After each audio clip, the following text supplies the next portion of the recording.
sabi nila, wala ka na sa kalendaryo. It's happening to me twice. That gives you a hint as to how old I am. But I'm truly overwhelmed with this celebration. Maraming pong salamat sa inyong lahat. How about a message from your children?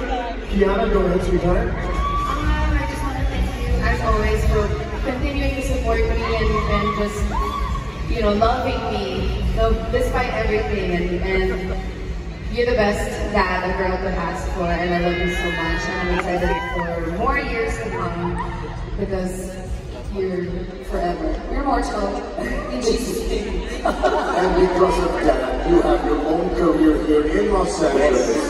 Abangan. Kaya, a message for that. So like I think it was last month, and I was asked to make a video for greeting you, and my friend said, "Dad, you've been greeting your dad for what, 30 plus years of my life.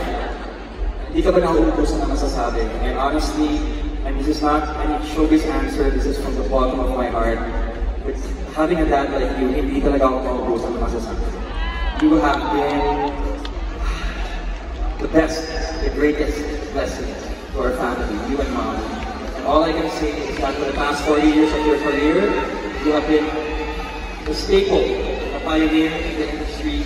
But for the past 60 years, you have been an incredible human being. Thank you, sir.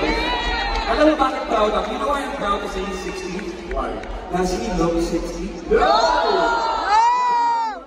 Does he move like he's 60? No! So I told him this, I said, okay lang na 60, mas sexy pa ako. Good job. You're supposed to blow this candle. No, everyone has to sing.